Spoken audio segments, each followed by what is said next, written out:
चलिए आज का वीडियो स्टार्ट करते हैं। आज का कहानी का शीर्षक है पिता का आशीर्वाद। गुजरात के खंभात के एक व्यापारी की यह सत्य घटना है।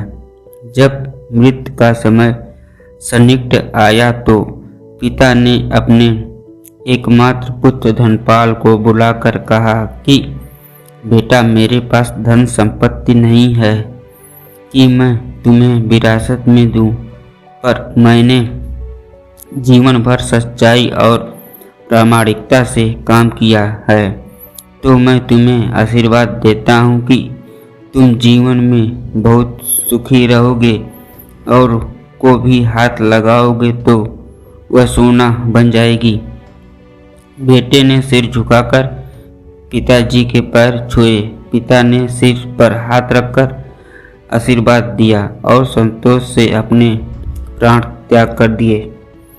अब घर का खर्च बेटे धनपाल को संभालना था। उसने एक छोटी सी ठेला गाड़ी पर अपना व्यापार शुरू किया। धीरे धीरे व्यापार बढ़ने लगा। एक छोटी सी दुकान ली। व्यापार और बढ़ा। अब नगर के संपन्न लोगों में उसकी गिनती होने लगी। उसको विश्वास था कि यह सब मेरे पिता के आशीर्वाद का ही फल है, क्योंकि उन्होंने जीवन में दुख उठाया पर कभी धैर्य नहीं छोड़ा, श्रद्धा नहीं छोड़ी, प्रामाणिकता नहीं छोड़ी। इसलिए उनकी वाणी से में बल था और उनके आशीर्वाद फलीभूत हुए और मैं सुखी हुआ। उसके मुंह से बार बार यह बात निकलती थी। एक दिन एक मित्र ने पूछा, तुम्हारे पिता में इतना बल था तो वह स्वयं सफल क्यों नहीं हुए, सुखी क्यों नहीं हुए? धर्मपाल ने कहा कि मैं पिता की ताकत की बात नहीं कर रहा हूँ, मैं उनके आशीर्वाद की ताकत की बात कर रहा हूँ। इस प्रकार वह बार बार अपने पिता के आशीर्वाद की बात करता तो लोगों ने उसका नाम ही रख दिया बाप का आशीर्वाद। धनपाल को इससे बुरा नहीं लगता। वह कहता कि मैं अपने पिता के आशीर्वाद के काबिल निकलूं, यही चाहता हूँ। ऐसा करते हुए कई साल बीत गए। वह विदेशों में व्यापार करने लगा। जहाँ भी व्यापार करता उससे बहुत लाभ होता। एक बार उसके मन में आया कि मुझे लाभ ही लाभ होता है, तो मैं एक बार नुकसान का अनुभव करूं। तो उसने अपने एक मित्र से पूछा, ऐसा व्यापार बताओ कि जिसमें मुझे नुकसान है। मित्र को लगा कि इसको अपनी सफलता और पैसों का घमंड आ गया है। इसका घमंड दूर करने के लिए इसको ऐसा धंधा बताऊं कि इसका नुकसान ही नुकसान हो। तो उसने उसको बताया कि तुम भारत से लौंग खरीदो, जहाज में भरकर अफ्रीका के जंजीबार में जाकर बेचो। धर्मपाल को यह बात ठीक लगी। जंजीबार तो लौंग का देश है। वह भारत में लाते हैं और यहाँ 10-12 गुना भाव पर बेचते हैं, तो साफ नुकसान सामने दिखाई दे रहा है। परंतु धर्मपाल ने यह तय किया कि मैं भारत में लौंग खरीदकर जंजीबार खुद लेकर जाऊंगा, देखूं कि पिता के आशीर्वाद कितना साथ देते हैं।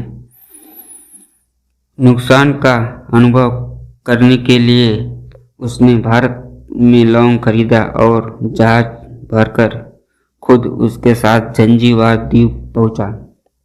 जंजीबार में सुल्तान का राज्य था। धर्मपाल जहाज से उतरकर के और लंबे रतीले रास्ते पर जा रहा था। वहाँ के व्यापारियों से मिलने को उसे सामने से सुल्तान जैसा व्यक्ति पैदल सिपाहियों के साथ आता हुआ दिखाई दिया। उसने किसी से पूछा कि यह कौन है। उन्होंने कहा, यह सुल्तान है। सुल्तान ने उसको सामने देखकर उसका परिचय पूछा। उसने कहा कि मैं भारत के गुजरात के खंभत का व्यापारी हूँ और यहाँ पर व्यापार करने आया हूँ। सुल्तान ने उसको व्यापारी समझकर उसका आदर किया और उससे बातें करने लगा। धर्मपाल ने देखा कि सुल्तान के साथ सैकड़ों सिपाही हैं, परंतु उनके हाथ में तलवार बंदूक यदि कुछ भी न होकर बड़ी बड़ी छननियाँ हैं। उसको आश्चर्य हुआ। उसने विनम्रतापूर्वक पूछा कि आपके सैनिक इतनी छननी लेकर के क्यों जा रहे हैं? सुल्तान ने हंसकर कहा कि बात यह है कि आज सवेरे मैं समुद्र तट पर घूमने आया था, तब मेरी उंगली में से अंगूठी यहीं कहीं निकलकर गिर गई है। अब रेत में अंगूठी कहाँ गिरी पता नहीं, तो इसलिए मैं इन सिपाहियों को साथ लेकर आया हूँ। यह रेत छानकर मेरी अंगूठी उसमें तलाश करेंगे। धर्मपाल ने कहा, अंगूठी बहुत महंगी होगी।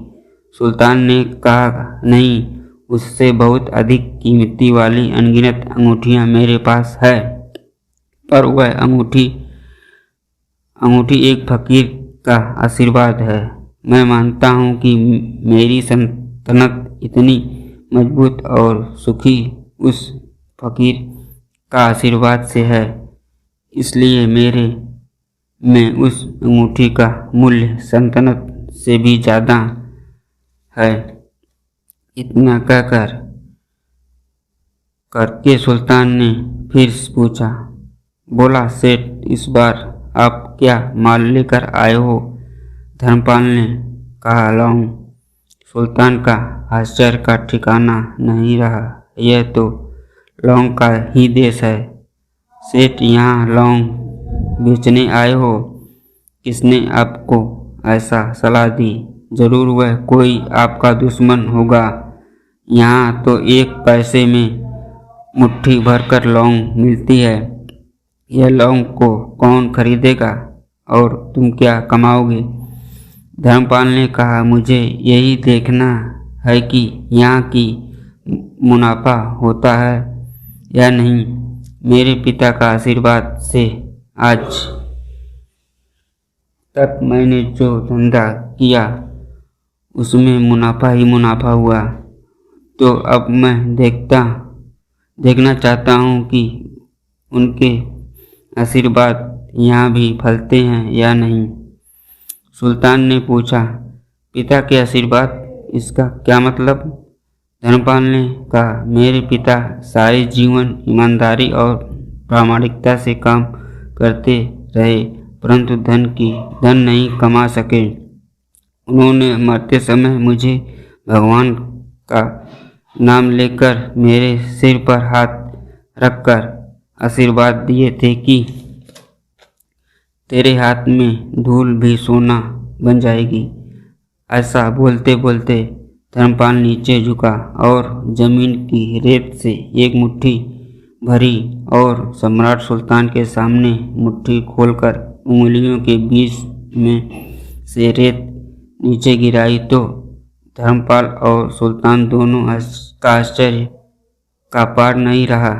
उसके हाथ में एक हीरे जड़ित अंगूठी थी।